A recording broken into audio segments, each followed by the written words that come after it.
Lo lagi goreng telur pakai wajan besi. Berat banget. Hitam. Kokoh. Tapi dari mana sih asalnya? Wajan ini lahir lebih dalam dari gedung tertinggi di dunia loh. 1.300 meter di bawah tanah. Di balik lingkaran kutub, yang musim dinginnya bisa minus 30 derajat. Di sana dalam gelap total mereka meledakkannya. Diangkat ke atas lebih cepat dari mobil balap. Dimuat ke kereta sepanjang 7 lapangan bola. Dibawa melewati setengah Eropa. Dilempar ke tungku yang lebih panas dari gunung berapi. Dicairin. Dituang ke pasir. Dan dia hidup. Sekarang nongkrong di kompor lo. Harganya cuma 500.000. Tapi perjalanan yang dia laluin, harganya miliaran. Batu abu-abu berubah jadi cermin item. Nenek lo dulu masak pakai wajan kayak gini. Cucu lo nanti bakal masak pakai wajan yang sama. Soalnya besi cor itu nggak bakal mati. Gimana caranya dari ledakan di kegelapan bisa lahir barang yang tahan seumur hidup? Tonton sampai habis. Habis nonton video ini lo nggak bakal pernah lihat wajan lo dengan cara yang sama lagi.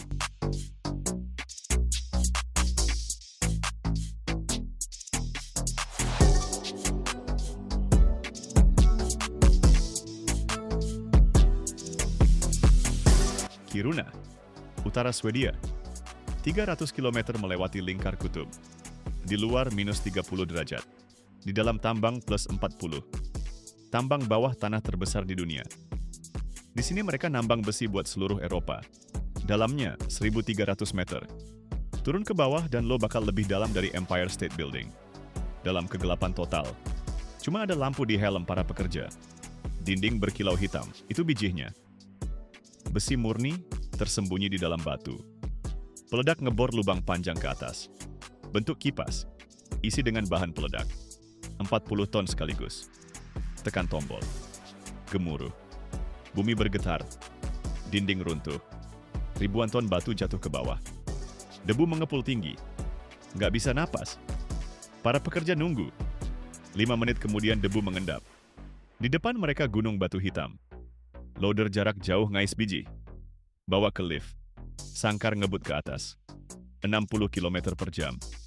Dalam semenit sampai permukaan. 40 ton per trip.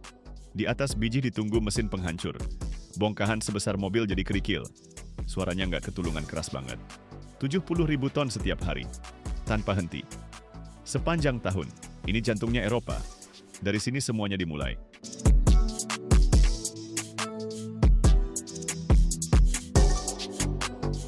Batu yang udah dipecah-pecah masuk ke bawah magnet raksasa. Magnet ini nyedot semua besi dari batuan. Sisanya langsung buang ke limbah. Pasir hitam lawan batu abu-abu. Besi nempel. Batu jatuh. Fisika sederhana. Tapi kayak sihir banget. Sekarang biji besinya nggak cuma 40% lagi, tapi jadi 70%. Terus dibentuk jadi bola-bola seukuran bola golf. Dipanggang. Mengeras kayak batu. Waktunya muat. Rangkaian kereta api sepanjang 750 meter. Itu 7 lapangan sepak bola loh. 68 gerbong. Masing-masing 100 ton. Satu kereta angkut hampir 7.000 ton besi. Lokomotifnya narik dengan kekuatan yang cukup buat ngangkat tank. Rutenya 500 km. Lewat pegunungan Skandinavia. Jembatan, terowongan, jalan berliku-liku. Masinis nyetir kereta sehari penuh. Tanpa berhenti. Kalau telat dikit aja ruginya jutaan. Kereta tiba di pelabuhan Narvik. Norwegia. Ujung dunia banget. Di sini dimuat ke kapal. Krennya angkat 20 ton sekali jalan. Kapalnya berangkat ke Jerman. Ke pabrik. Ke tungku. Di sana biji besi bakal ketemu api. Duisburg, Jerman. Pabrik terbesar di Eropa. Luasnya kayak 5 kali Monaco. Setiap hari kapal-kapal datang bawa biji besi. 60.000 ton. Dibongkar. Terus diangkut ke tungku-tungku. Tungku tinggi itu kayak menara setinggi 100 meter. Di dalamnya sih neraka banget. Dari atas biji besi sama batu bara yang udah membara dituangin ke dalam tungku. Dari bawah udara dipompa masuk dengan suhu 1.200 derajat. Bayangin aja hair dryer yang ngeluarin udara lebih panas dari air mendidih. Tapi ukurannya segede rumah. Di dalam mulai terjadi badai. Batu bara terbakar. Suhunya melesat sampai 1.700 derajat. Ini lebih panas dari lava loh. Batuan meleleh. Menetes ke bawah, semua kotoran terbakar habis. Yang tersisa cuma besi. murni, cair, membara. Setiap 4 jam sekali, waktu pengeluaran. Para pekerja pakai kostum perak buka lubang di bagian bawah tungku. Dari sana muncrat aliran api. Logam cair mengalir ke gayung raksasa. Percikan api berterbangan sampai 10 meter.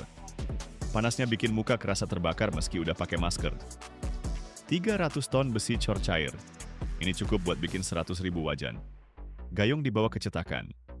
Logamnya mendingin, berubah jadi batangan-batangan abu-abu. Masing-masing 25 kg, siap buat perjalanan selanjutnya.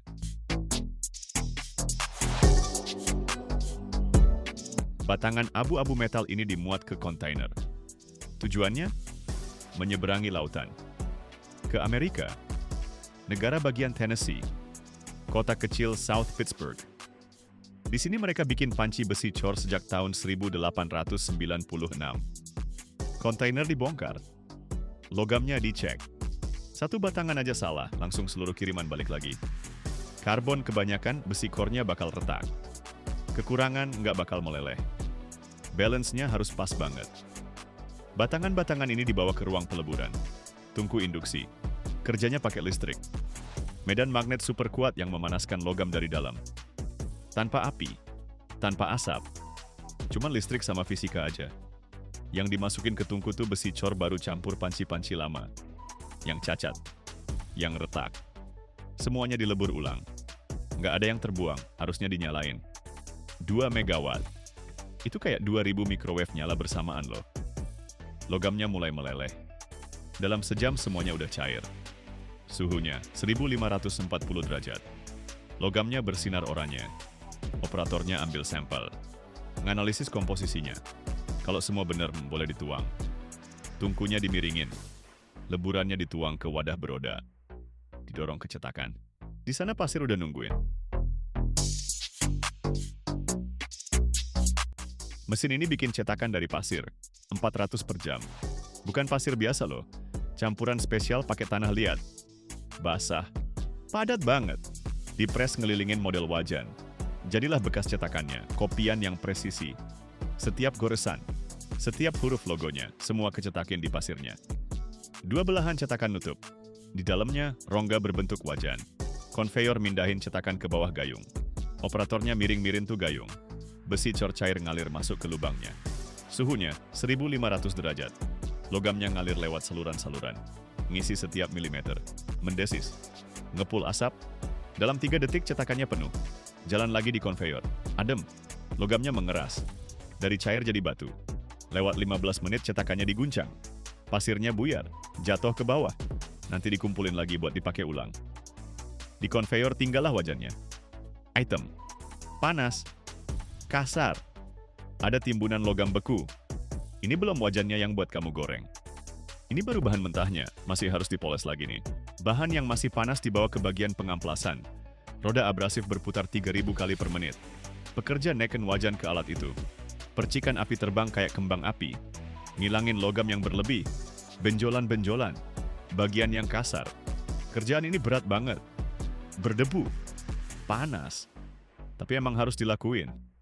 Habis itu wajan dilempar ke ruang khusus. Dari segala arah ditembak sama bola-bola baja. Kecepatannya 100 meter per detik. Lebih cepat dari peluru. Bola-bola ini ngebersihin sisa pasir. Ngerontokin kerak. Permukaannya jadi lebih bersih. Abu-abu. Nggak mengkilap. Setiap wajan diperiksa manual. Dicek ada retak nggak. Lubang-lubang kecil. Penyok. Yang cacat balik lagi ke tungku peleburan. Yang bagus lanjut ke proses akhir. Mesin dengan kontrol komputer. Alat pemotong lewatin bagian dasar. Ngiris tipis banget, cuma beberapa per 10 mm. Bikin permukaannya rata sempurna. Akurasinya 1 per 10 mm. Setelah ini wajan jadi lebih ringan setengah kilo. Tapi lebih kuat. Dicuci. Dikeringin. Diolesin minyak kedelai. Lapisan tipis aja. Dimasukin ke oven. 450 derajat. Minyaknya nempel kuat. Berubah jadi lapisan keras. Hitam. Mengkilap.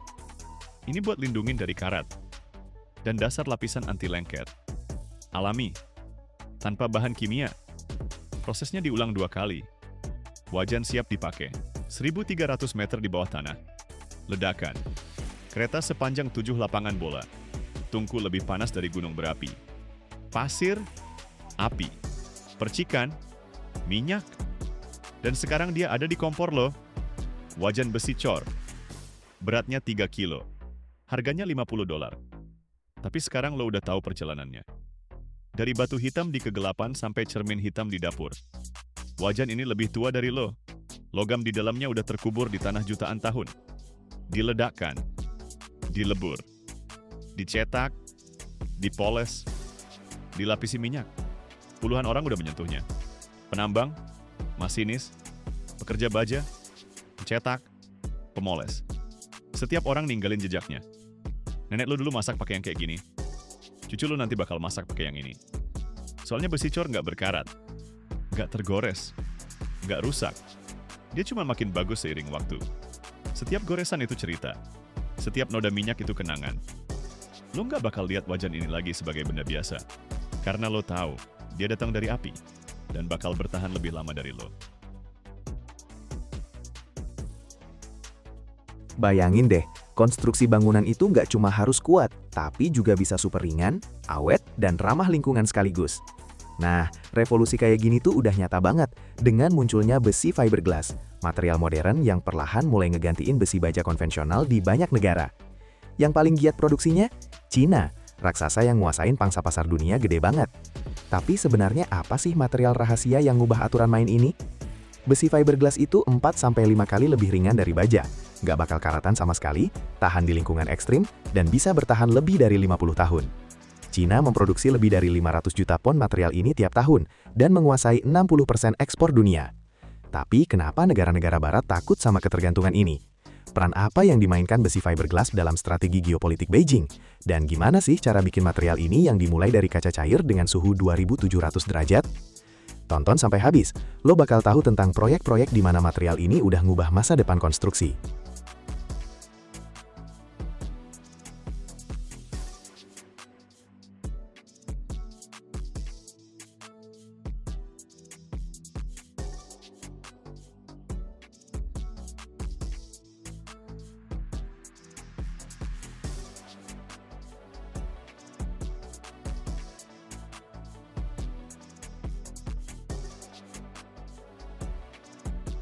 Fiberglass rebar, ini tuh batang penguat yang dibuat dari material komposit berbasis serat kaca yang direndam sama resin khusus. Beda banget sama besi beton biasa, ini 4-5 kali lebih ringan, nggak bakal karatan, anti korosi, dan tahan kondisi ekstrim, misalnya kena hujan asam, semprotan garam, atau kelembapan tinggi. Biar kebayang nih, besi beton standar beratnya hampir setengah kilo per meter panjangnya, tapi yang fiberglass cuma sekitar 120 gram buat ukuran yang sama. Artinya, lebih gampang dipakai, biaya angkut dan pemasangannya lebih murah, jadi konstruksinya bisa lebih cepat dan hemat. Nah, yang jadi pemain utama produksi fiberglass rebar di dunia itu China.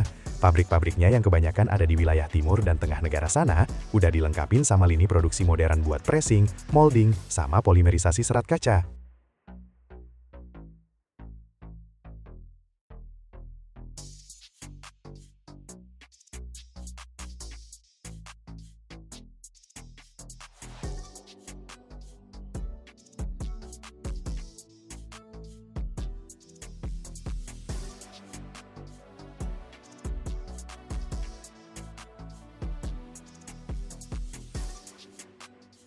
Perusahaan-perusahaan China memproduksi lebih dari 500 juta pon material ini setiap tahun, dan ekspornya mencapai sekitar 60% dari total volume dunia. Keunggulan besar China nggak cuma soal skala produksi, tapi juga harga. Berkat biaya listrik dan sumber daya yang murah, produk China sering lebih murah dibanding kompetitor dari AS dan Eropa. Tapi ini udah memicu diskusi geopolitik yang intens banget. Kalau dilihat lebih luas, besi fiberglass ini udah jadi kartu panas beneran dalam perdagangan global. Negara-negara barat makin sering menghadapi dilema, mendukung produksi sendiri dengan biaya yang jauh lebih tinggi, tapi mengurangi pengaruh ekspor China, atau aktif mengimpor besi China yang murah dan jadi tergantung sama material China. Aspek rahasia ini intinya begini, China nggak cuma pakai fiberglass rebar buat proyek infrastruktur besar-besaran mereka sendiri.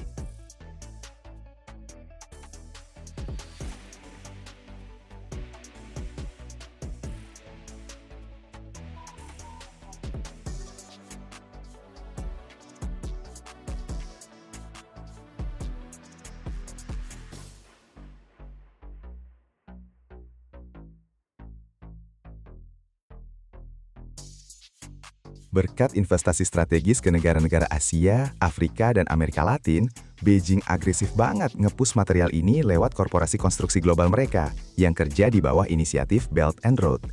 Ini bikin Cina nggak cuma nambah kehadiran di pasar konstruksi dunia, tapi juga nguatin pengaruh ekonomi di berbagai region lewat kontrol atas sumber daya konstruksi. Tren pemakaian fiberglass rebar ini bukan sekadar soal hemat biaya atau material baru aja loh, ini soal ekologi dan keamanan. Fiberglass rebar cepet banget naik daun di AS, di mana makin banyak jembatan, jalan, dan rumah yang dibangun pakai komposit ringan.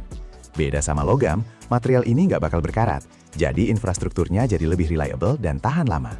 Menurut laporan dari American Association of Construction Materials, rata-rata biaya konstruksi pakai fiberglass rebar turun sampai 20%, sementara umur konstruksinya naik 2 kali lipat.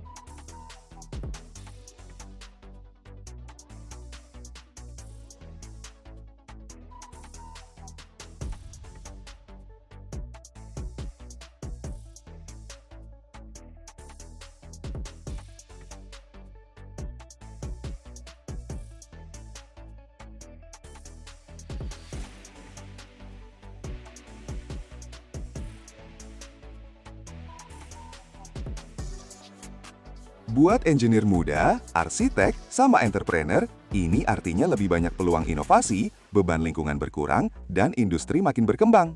Bayangin aja loh, kamu lagi bangun jembatan atau gedung tinggi. Daripada pakai besi baja berat, kamu pakai batang fiberglass yang lebih tipis. Batangnya bisa lebih panjang, lebih ringan, dan gampang banget dipasangnya. Plus, nggak perlu khawatir beberapa tahun kemudian bakal karatan dan bikin betonnya rusak. Cina udah aktif banget pakai fiberglass rebar mereka di proyek konstruksi gede-gedean. Di area pusat kota Beijing, Shanghai, sama Guangzhou, mereka pasang jalan raya baru dan jembatan pakai material ini. Perusahaan Cina juga ngekspor rebar ini ke berbagai proyek di AS, Eropa, negara-negara Timur Tengah, jadi makin kuat kehadiran teknologi dan ekonomi mereka di dunia. Semuanya dimulai dari kaca, bahan baku buat bikin serat kaca. Kaca dibuat dari campuran pasir, batu kapur, sama soda.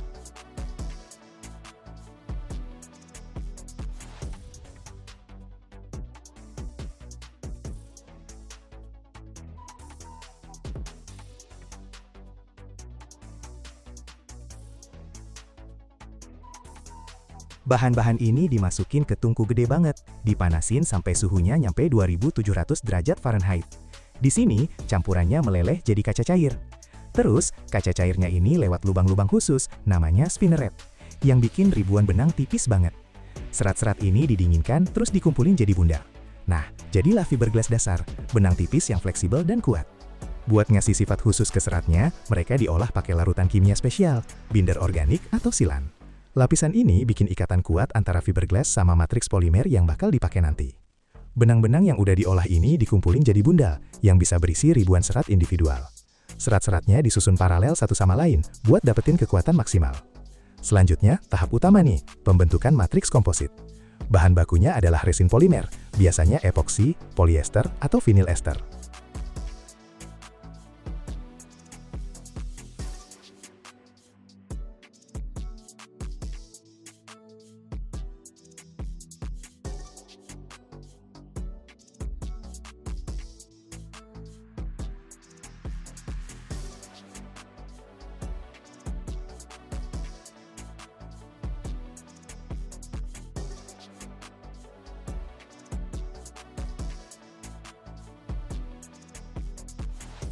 Materialnya punya kekuatan tinggi banget dan tahan lembab plus zat kimia.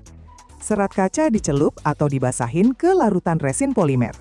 Nah, seratnya jadi terlapisi polimer secara merata. Terus sisanya dibuang, biar nggak ada gumpalan sama permukaan yang nggak rata.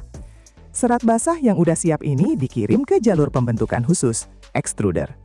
Di sini komposisi cair dipaksa lewat lubang cetakan, dibentuk jadi batang atau stang sesuai diameter yang dibutuhin. Abis itu ada operasi penting, penarikan dan polimerisasi. Batang penguat yang jadi langsung dikirim buat didinginkan dan dikerasin di ruang thermal khusus. Di sini matriks polimernya mengeras, ngikat serat-seratnya jadi satu struktur yang kokoh banget. Kontrol ukuran sama bentuknya super penting, makanya jalur produksinya dilengkapin sistem kalibrasi otomatis buat memastikan diameter dan bentuk bulat armaturnya sesuai.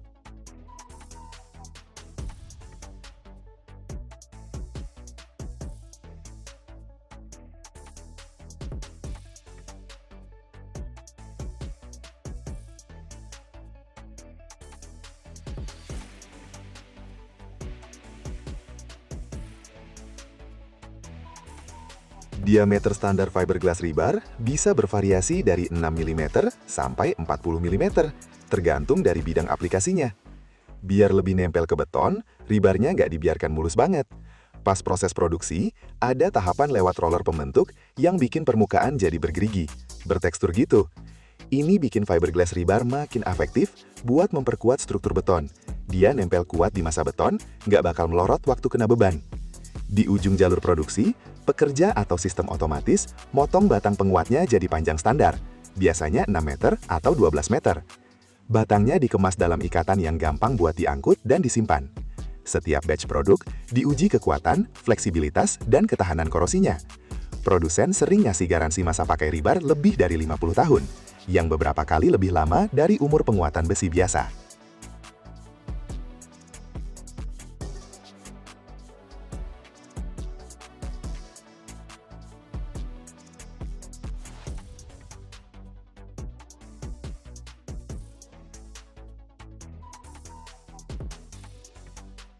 Besi fiberglass atau FRP rebar lagi naik daun banget di dunia konstruksi modern, karena ringan, kuat, dan gak bakal karatan.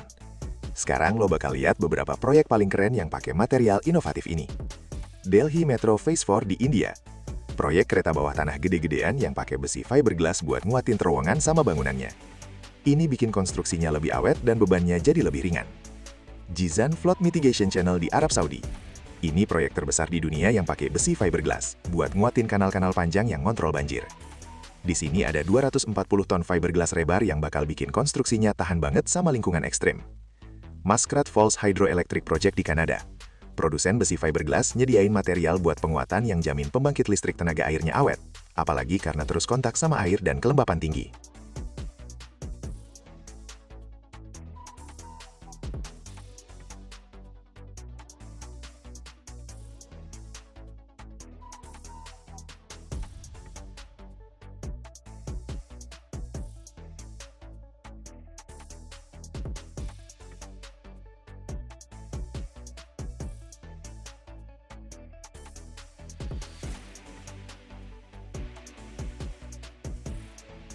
Sunshine Skyway Rest Area Seawall di Florida, AS.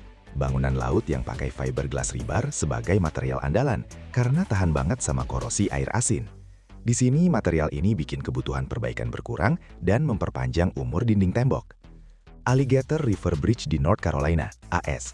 Jembatan yang diperkuat pakai besi komposit buat ningkatin daya tahan dan ngurangin beban struktur logam. Terowongan Toronto TTC North Subway Extension di Kanada. Proyek yang pakai besi fiberglass buat ningkatin fleksibilitas struktur dan ngurangin risiko kerusakan waktu gempa.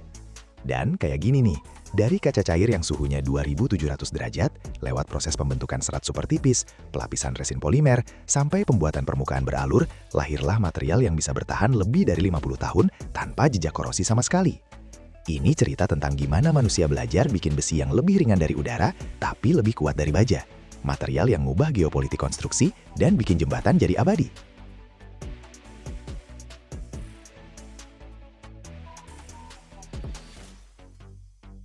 Gimana kalau gue bilang, ada logam yang nggak bisa dihancurin sama api, tekanan, bahkan waktu sekalipun. Material yang kalau nggak ada, pesawat bakal mandek, lampu bakal mati, dan mesin roket luar angkasa bakal berhenti total. Dan yang bikin gila, logamnya langka banget sampai seluruh dunia rebutan tiap gramnya.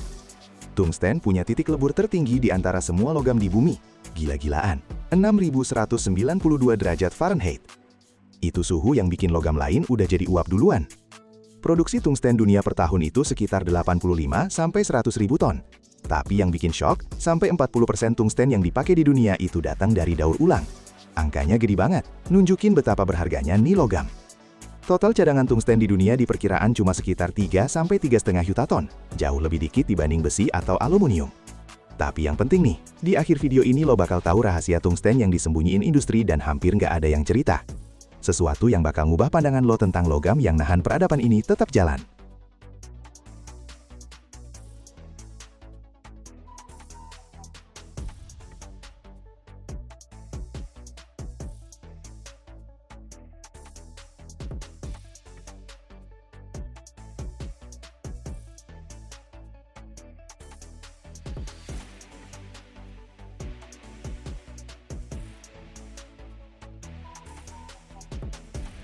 Bayangin, sebuah tambang bawah tanah yang super gede di Vietnam, Cina, Rusia, atau Kanada. Negara-negara produsen tungsten terbesar di dunia. Jauh banget di dalam perut bumi, ratusan meter di bawah tanah, tersimpan biji-biji yang mengandung tungsten. Ini bukan logam murni ya, tapi mineral kompleks, wolframite sama skillite. Wolframite itu senyawa rumit dari besi, mangan, dan tungsten. Skillite itu tungstat kalsium.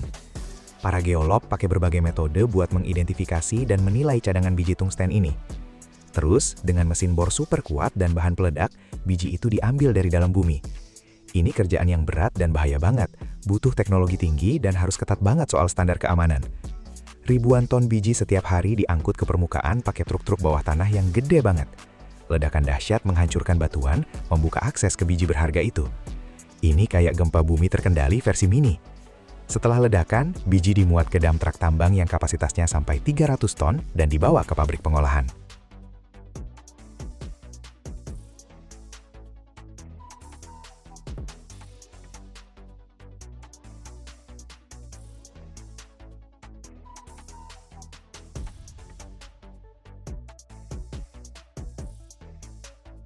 Setelah ditambang, biji langsung dibawa ke pabrik pengolahan. Di sini, biji bakal melewati beberapa tahap buat misahin wolfram atau skillite berharga dari batuan lainnya. Pertama, biji dihancurkan pakai crusher dan mesin penggiling sampai jadi bubuk halus banget. Crusher rahang raksasa dengan suara gemuruh yang bikin kuping budek, ngehancurin bongkahan besar sebesar mobil jadi potongan seukuran kepalan tangan. Terus, biji yang udah dihaluskan masuk ke ball mill, drum raksasa yang berputar dan penuh sama bola-bola baja. Di dalam mill ini, biji digiling sampai jadi bubuk super halus, hampir kayak tepung. Habis itu, berbagai metode pengayaan dipakai, seperti pemisahan gravitasi, pemisahan magnetik, dan flotasi. Pemisahan gravitasi ngandelin perbedaan kepadatan. Mineral tungsten lebih berat dari batuan kosong. Pemisahan magnetik misahin partikel wolframite yang sedikit magnetik dari kotoran non-magnetik. Flotasi itu proses di mana bubuk biji yang udah dihaluskan dicampur sama air dan reagen kimia khusus di dalam tangki-tangki gede.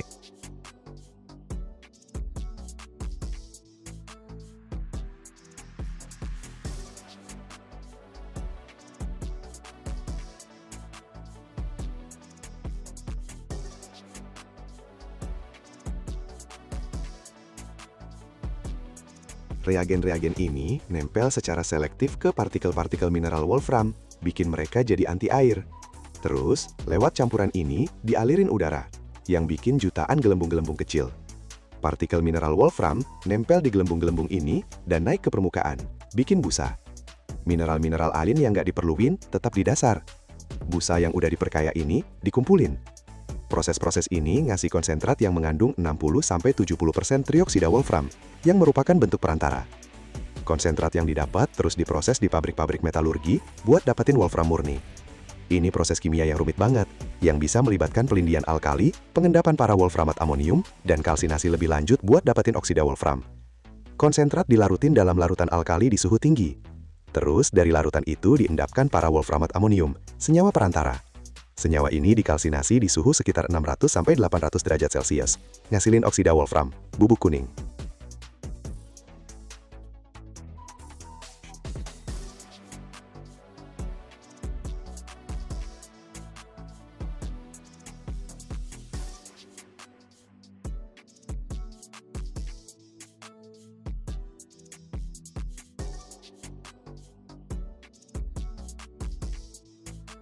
Oksida tungsten ini kemudian direduksi jadi tungsten metalik dengan cara dipanasin dalam atmosfer hidrogen pada suhu antara 1100 sampai 1800 derajat Fahrenheit. Di tungku-tungku khusus, oksida tungsten dipanasin dalam aliran hidrogen. Hidrogennya ngambil oksigen dari oksida tungsten, ngebebasin tungsten metalik murni. Hasilnya adalah bubuk tungsten halus berwarna abu-abu, yang jadi dasar buat semua produk selanjutnya. Dari bubuk inilah, tungsten dibentuk jadi batang, rod, dan berbagai bentuk lainnya lewat proses sintering. Bubuk tungsten dipres dengan tekanan tinggi banget sampai jadi bentuk yang diinginkan. Terus disintering pada suhu yang sangat tinggi dalam atmosfer hidrogen. Ini bikin partikel-partikel bubuknya nyatu, membentuk material yang padat dan kuat. Suhu sinteringnya bisa mencapai 3000 derajat Celcius loh. Pada suhu segitu, partikel bubuknya mulai nempel satu sama lain, membentuk struktur yang monolit. Prosesnya dilakukan di tungku dengan atmosfer terkontrol, biar nggak terjadi oksidasi.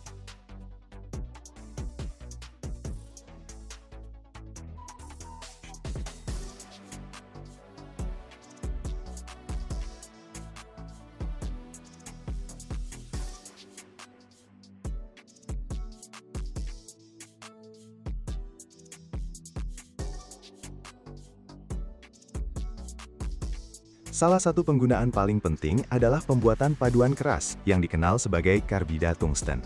Paduan ini, yang menggabungkan tungsten dengan karbon, plus kobalt atau nikel sebagai bahan pengikat, adalah salah satu material buatan paling keras di dunia. Karbida tungsten dibuat dengan memanaskan bubuk tungsten bersama karbon pada suhu sekitar 1400 sampai 1600 derajat Celcius. Kristal karbida tungsten yang terbentuk kemudian digiling jadi bubuk. Bubuk ini dicampur dengan kobalt atau nikel sebagai pengikat, dicetak dalam bentuk tertentu, lalu dipanaskan hingga menyatu. Karbida tungsten dipakai untuk membuat alat pemotong, bor, fries, pahat bubut, yang bisa mengolah logam dan paduan paling keras sekalipun. Tanpa karbida tungsten, industri manufaktur modern, pengolahan logam, serta penambangan minyak dan gas bakal nggak mungkin ada. 1 kilogram tungsten bisa jadi bor yang mampu menembus ribuan kaki batuan, yang membuktikan efisiensinya yang luar biasa banget.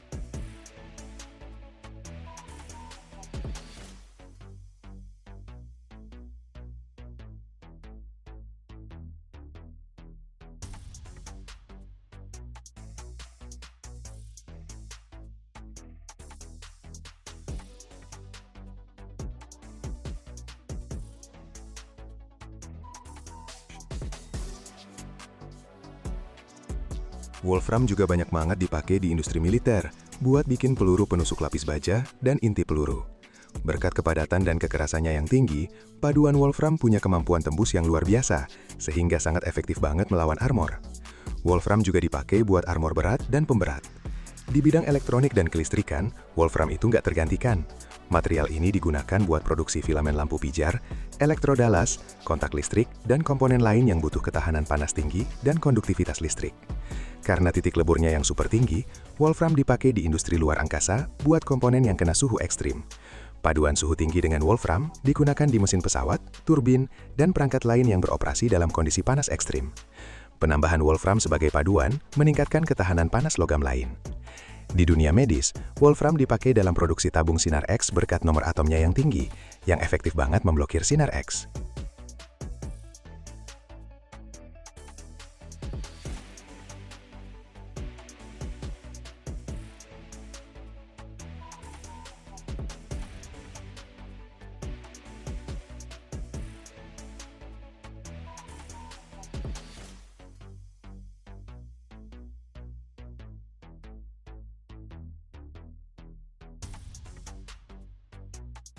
Tungsten juga dipakai buat perlindungan radiasi, mirip kayak timbal, tapi nggak seberacun itu. Selain itu, tungsten dipakai untuk bikin balas dan counterweight di mobil balap, pesawat, sama kapal yacht karena densitasnya yang tinggi banget. Dia juga jadi komponen di beberapa perhiasan gara-gara keras dan anti gores. Tungsten tuh salah satu elemen yang paling jarang ada di kerak bumi, jadi penambangan dan produksinya emang berharga banget. Cadangan tungsten dunia yang layak secara ekonomi buat ditambang diperkirakan sekitar 3-3,5 juta ton. Tapi kalau termasuk sumber daya potensial yang belum dieksplorasi, jumlah totalnya bisa jauh lebih gede. Ini jelas jauh lebih dikit dibanding cadangan logam kayak besi atau aluminium yang nunjukin nilai strategisnya. Produksi tungsten dunia per tahun yang diukur dalam ton logam murni atau setara tungsten oksida berfluktuasi, tapi beberapa tahun terakhir sekitar 85-100 ribu metrik ton per tahun.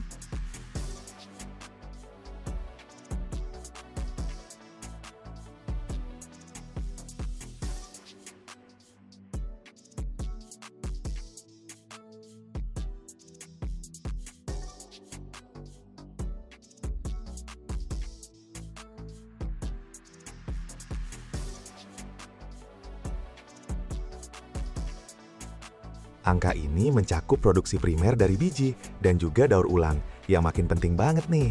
Bayangin aja, kamu bisa ambil alat yang udah usang dan udah nggak kepake, terus ubah jadi baru lagi, tanpa buang-buang energi dan sumber daya buat nambang biji dari nol. Nah, ini yang terjadi sama tungsten.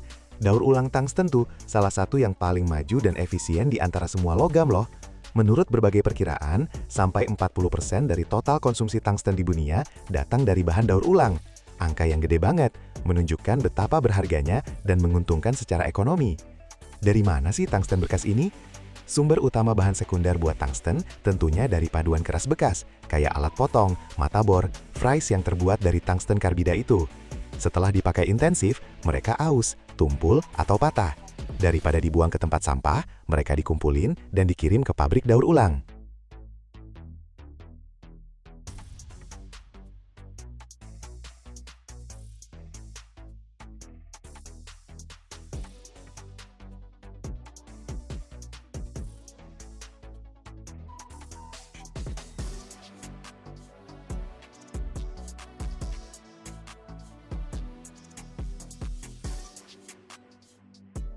Sumber lainnya adalah besi tua yang mengandung tungsten, sisa-sisa dari produksi produk tungsten, plus beberapa kontak listrik dan kabel. Tungsten daur ulang jauh lebih murah produksinya dibanding logam primer, karena ngilangin tahap-tahap mahal dan boros energi, kayak penambangan biji dan pemrosesan awalnya. Daur ulang ini ngurangin jejak ekologis produksi tungsten secara signifikan banget. Prosesnya meminimalkan kebutuhan operasi pertambangan, ngurangin konsumsi energi, ngurangin limbah industri dan emisi gas rumah kaca. Ini bikin produksinya lebih hijau dan bertanggung jawab. Dan begitulah, setelah melewati perjalanan dari ledakan bawah tanah, digiling jadi bubuk, melalui flotasi dengan jutaan gelembung udara, melalui pelarutan kimia dan reduksi di atmosfer hidrogen pada suhu 1800 derajat, melalui sintering pada 3000 derajat, lahirlah logam dengan titik lebur tertinggi di bumi, yang mampu bertahan di 6192 derajat Fahrenheit, logam yang tanpa dia industri modern, penerbangan, antariksa, dan kedokteran nggak mungkin ada. Dan yang paling keren, hampir setengah dari logam ini terlahir kembali dari alat-alat lama, bikin tungsten jadi salah satu material strategis paling ramah lingkungan dalam peradaban kita.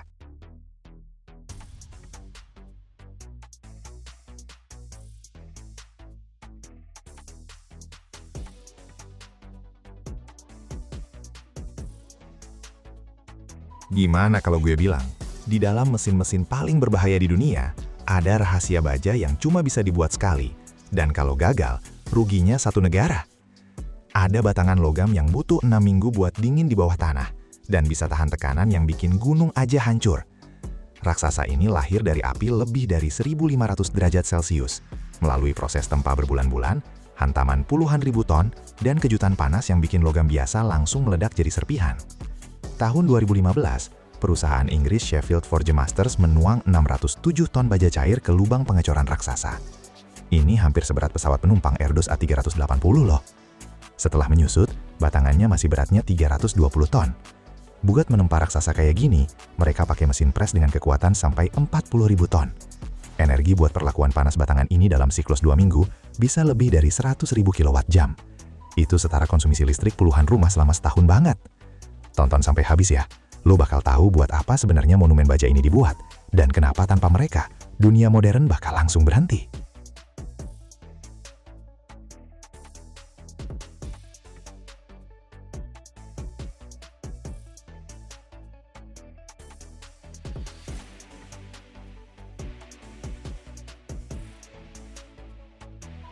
Bayangin pabrik pengecoran besar-besaran di pabrik metalurgi.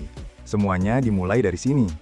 Buat dapetin batang baja yang solid, lo butuh baja cair berkualitas sempurna yang harus dituan ke cetakan dalam satu aliran terus-menerus. Ini tahap yang butuh koordinasi maksimal banget, soalnya kita ngomongin ribuan derajat suhu dan ratusan ton logam nih. Contoh keren dari kejadian engineering kayak gini adalah rekor penuangan yang dilakukan perusahaan Inggris Sheffield Forge Masters di tahun 2015. Para ahli metalurgi perusahaan ini berhasil banget nuang 607 ton baja cair ke lubang pengecoran raksasa. Buat gambarin volume segede ini, beratnya hampir sama kayak pesawat penumpang Airbus A380 loh. Proses penuangan ini super krusial. Baja nggak cuma harus dilebur, tapi juga dimurnikan sampai level yang sesuai dengan standar paling ketat dari klien, misalnya buat komponen reaktor. Artinya meminimalkan kotoran, gas, dan terak seminimal mungkin. Penuangan berkelanjutan ini menjamin gak bakal ada cacat berlapis atau batasan-batasan di struktur batang baja yang bisa nurunin kekuatan mekanisnya.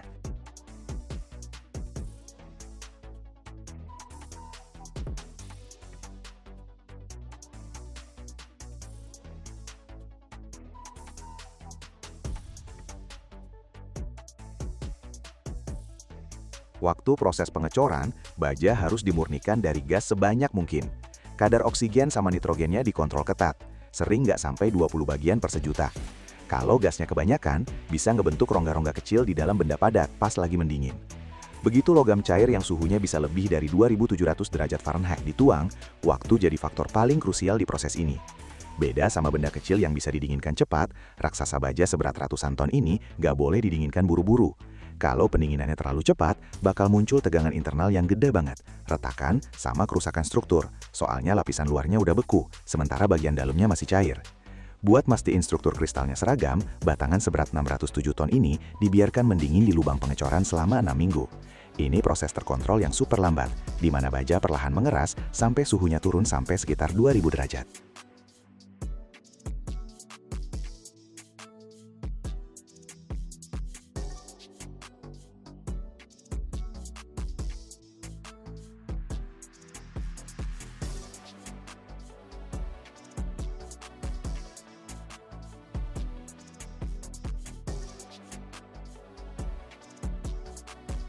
Kristalisasi yang lambat banget ini bikin logamnya bisa ngehindarin perubahan fase yang nggak diinginkan dan jaminan kualitas makrostruktur yang tinggi yang jadi kunci kekuatan komponen nantinya. Baru setelah periode pembekuan yang lama ini selesai, monolit baja yang beratnya sekitar 320 ton setelah penyusutan dan pembuangan bagian atas yang cacat dikeluarin dari tanah dengan hati-hati. Ingot yang udah dikeluarin dari tanah, meskipun beratnya gede banget, belum jadi bahan siap pakai loh. Strukturnya masih kasar hasil cor dengan kristal-kristal yang gede. Buat ngubahnya jadi logam yang kuat, homogen dan mampu nahan beban ekstrim, perlu ditempa nih. Menempa ingot seberat 500 ton, butuh mesin pres hidrolik dengan daya kerja 10-20 ribu ton. Misalnya, buat tempa komponen reaktor yang paling gede, dipakai pres dengan kekuatan 40 ribu ton. Sebelum ditempa, ingotnya dipanasin lagi dengan hati-hati di tungku khusus. Proses ini bisa berlangsung bermingguan, buat jamin pemanasan yang merata di seluruh volume logam.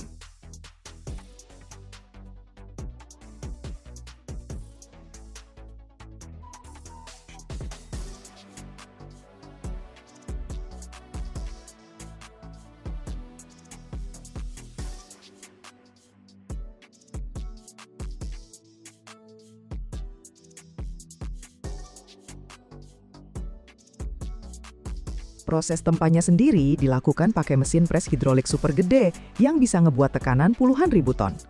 Pres ini ngancurin kristal-kristal besar hasil pengecoran yang gampang patah. Tekanannya bikin logamnya makin padat, ngilangin rongga-rongga kecil banget yang mungkin muncul waktu dicor. Logamnya jadi punya struktur serat yang terarah, dan ini bikin kekuatannya, kelenturannya, sama ketahanan terhadap kelelahannya naik drastis. Proses tempa bulat batangan logam segede ini bisa makan waktu berbulan-bulan loh. Ini siklus terus-menerus, dipanasin, dipres, diputar, terus dipanasin lagi. Setiap hantaman pres itu udah dihitung presisi banget buat dapetin geometri internal sama sifat mekanisnya yang pas. Energi yang dibutuhin buat ngejaga tungku perlakuan panas selama 2 minggu bisa nyampe lebih dari 100.000 kWh. Ini setara sama konsumsi listrik tahunan puluhan rumah tangga biasa nih. Waktu perlakuan panas, perbedaan suhu di tungku di seluruh bagiannya cuma boleh beda 40 derajat doang, makanya butuh sistem kontrol multizona yang akurasinya tinggi banget.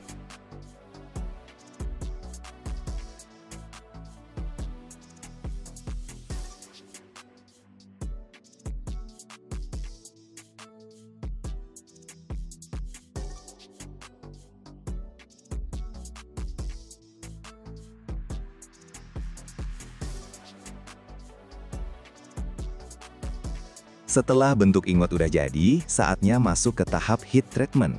Ini tahap final yang super krusial buat nyetel struktur dalam baja.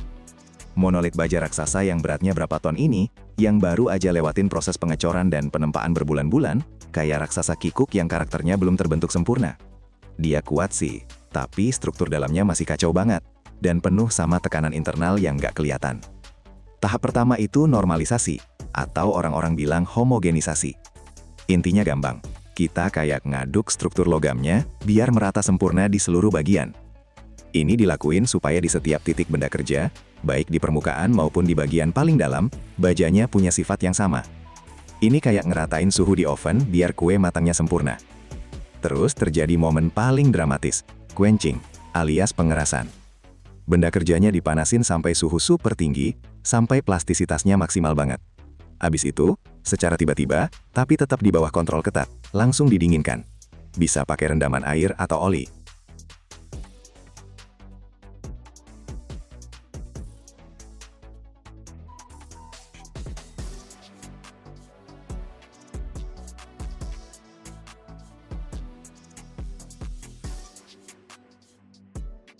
Guncangan alam kayak gini bikin struktur baja yang tadinya lembut jadi super keras dan kuat banget.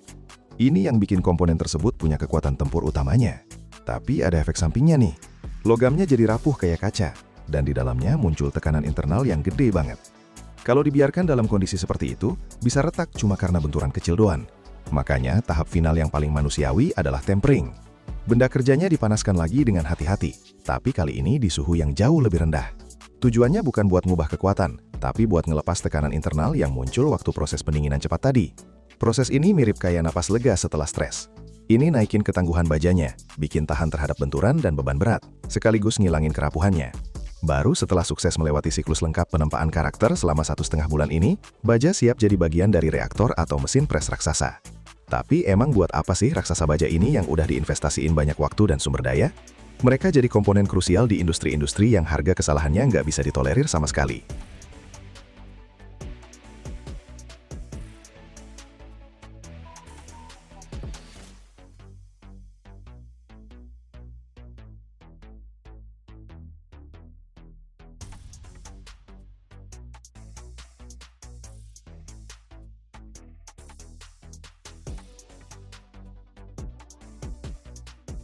Misalnya nih, di industri energi nuklir, batangan raksasa ini diubah jadi komponen inti reaktor bertekanan super tinggi. Bayangin ya, tekanan, suhu, dan radiasi yang gila-gilaan butuh keandalan absolut. Dan di sini nggak boleh ada sambungan atau las-lasan yang bisa jadi titik lemah. Yang dibutuhin cuma satu blok utuh yang solid, yang bisa tahan beban ekstrim selama puluhan tahun. Di industri mesin berat, raksasa-raksasa ini jadi dudukan untuk mesin pres terbesar di dunia. Mesin pres ini yang bentuk rangka mobil, komponen pesawat, dan bagian kapal loh. Dudukan yang nggak boleh bengkok di bawah tekanan ribuan ton harus dicor dari satu blok utuh. Dan tentunya ini soal pembangkit listrik, rotor buat turbin uap raksasa atau poros engkol buat mesin kapal super gede yang gerakin supertanker dan kapal kontainer. Komponen-komponen ini butuh jaminan kekuatan bengkok dan beban sekunder yang cuma bisa dikasih sama baja yang diproduksi lewat proses super rumit kayak gini.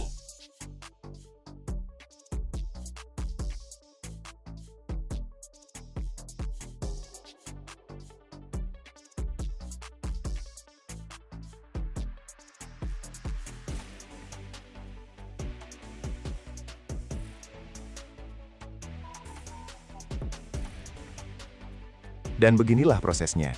Dari tuangnya 607 ton baja cair pada suhu 2700 derajat Fahrenheit, lewat pendinginan lambat selama 6 minggu di bawah tanah, penyusutan sampai jadi 320 ton, berbulan-bulan ditempa di bawah mesin pres 40.000 ton, pukulan puluhan ribu ton, normalisasi, pengerasan dan tempering selama 1,5 bulan, konsumsi energi 100.000 kWh, lahirlah monolit baja.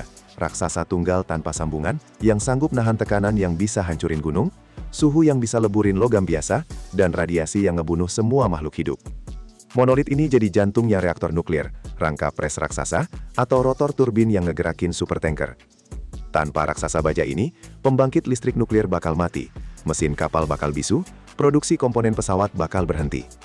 Setiap batang baja kayak gini bukan cuma sekedar potongan logam. Ini hasil presisi engineering yang gila-gilaan, kerja teliti berbulan-bulan, dan investasi jutaan dolar. Dan kesalahan di sini nggak boleh ada, karena harganya bisa terlalu mahal buat satu negara.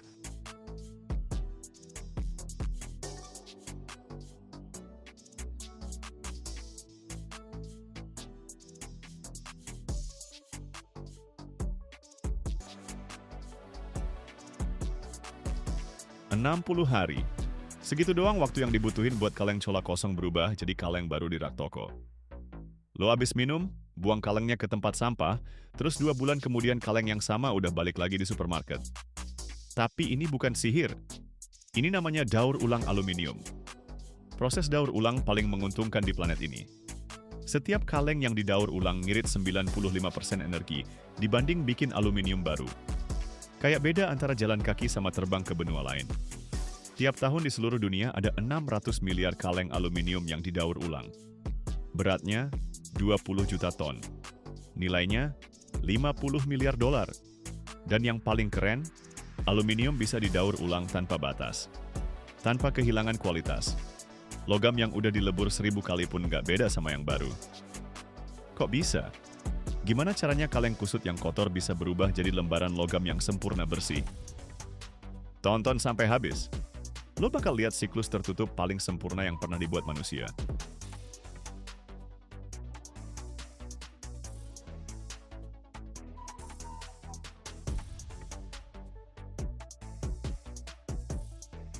Setiap detik, 20.000 kaleng aluminium dibuang di seluruh dunia. Dalam 1 menit, lebih dari 1 juta. Dalam sehari, 1,5 miliar. Ini tuh gunung logam setinggi Everest loh.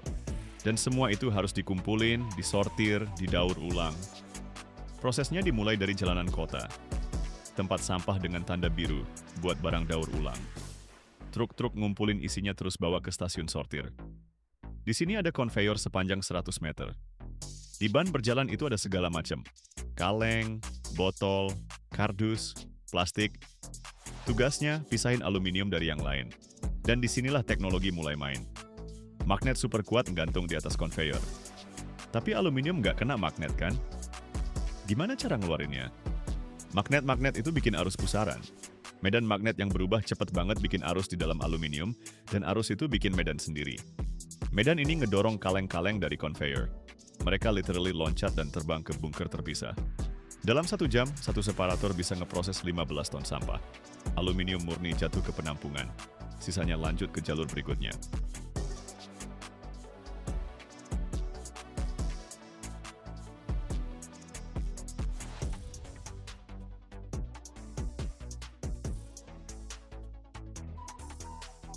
Tahap selanjutnya, pembersihan dan persiapan. Kaleng-kaleng datang dalam kondisi kotor banget. Masih ada sisa minuman, stiker, cat. Semua itu harus dibersihin. Kaleng-kaleng dimasukin ke drum gede banget. Diameternya 3 meter, panjangnya 10 meter. Di dalamnya ada air sama larutan alkali. Drum ini muter-muter, kaleng-kaleng saling bergesekan. Kotoran, stiker, cat semuanya terangkat. Airnya disaring, yang tersisa cuma logam bersih. Terus dikeringin. Udara panas dengan suhu 150 derajat, ngebikin air menguap dalam 15 menit. Sekarang kaleng-kaleng ini perlu dipres. Mesin hidrolik ngasih tekanan 300 ton. 1000 kaleng jadi satu blok padat dengan berat 20 kg. Blok-blok ini namanya briket. Gampang banget buat disimpan dan diangkut. Satu truk bisa ngangkut 15 ton briket. Itu sama dengan 750.000 kaleng. Briket-briket ini ditumpuk di area terbuka. Aluminium nggak bakal karatan kok. Hujan juga nggak masalah. Dia nunggu giliran buat dilebur. Ada yang cuma nunggu seminggu, ada yang sebulan. Tapi pada akhirnya semua bakal masuk ke satu tempat. Tungku peleburan.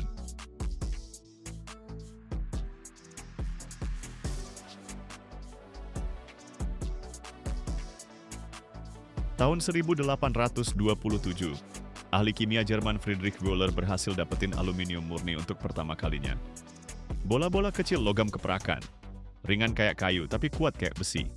Cakep kayak perak tapi nggak kusam. Dunia langsung heboh banget. Aluminium mulai disebut logam para raja. Harganya $1.200 per kilogram. Ini 3 kali lebih mahal dari emas loh. Kaisar Prancis Napoleon yang ketiga sampai pesan peralatan makan dari aluminium buat tamu-tamu penting. Yang lainnya, makan pakai emas, lebih murah soalnya. Masalahnya nih, aluminium tuh susah banget didapetin. Dia nyempil di dalam biji, bauksit. Ngambil dia pakai cara kimia hampir nggak mungkin. Butuh bertonton bahan kimia dan berminggu-minggu kerja cuma demi segram logam doang. Situasinya berubah di tahun 1886. Orang Amerika Charles Hall sama orang Prancis Paul Héroult secara terpisah nemuin proses elektrolitik. Alirin listrik lewat biji yang dilebur, langsung dapat aluminium murni. Gampang, cepet, murah. Harganya anjlok dari $1.000 jadi $2 dalam 20 tahun. Dimulailah revolusi aluminium.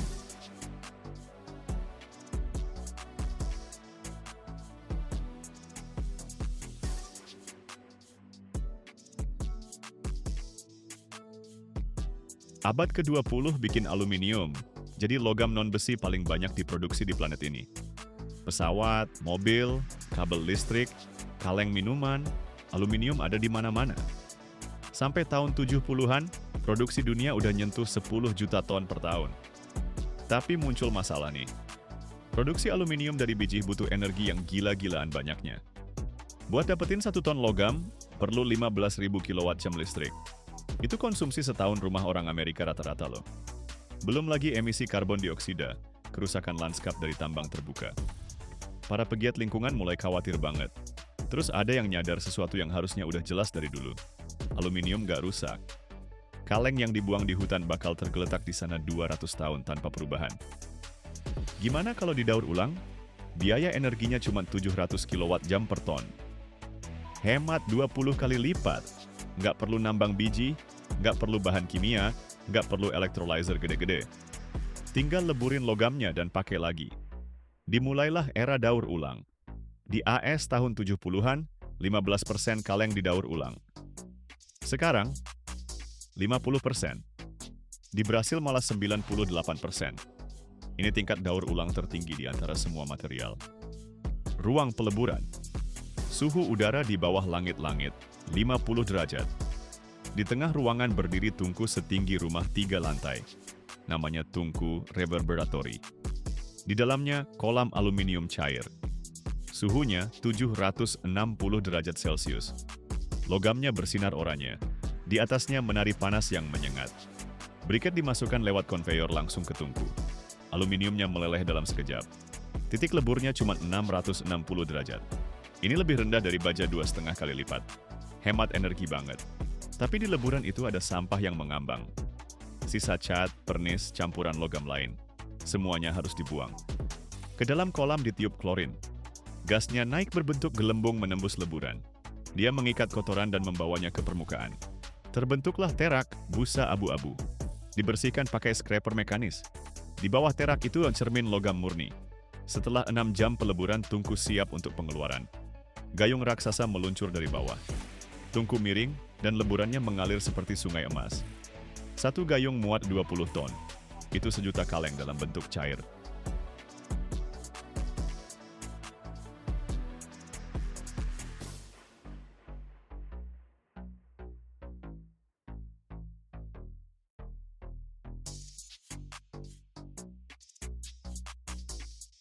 Dari wadah peleburan, cairan logam dituang ke cetakan.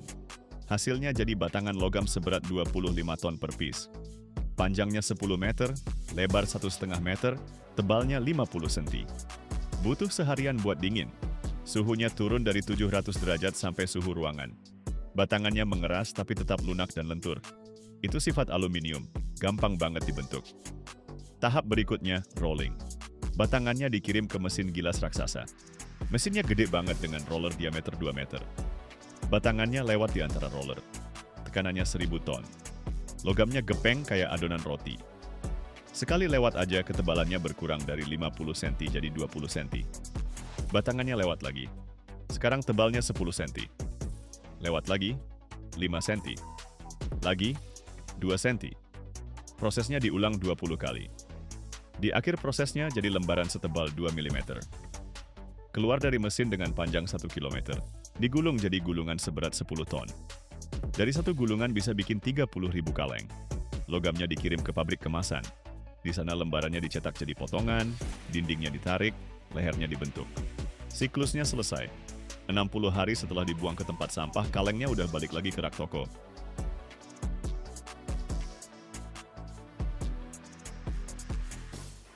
Jadi begitulah aluminium hidup selamanya.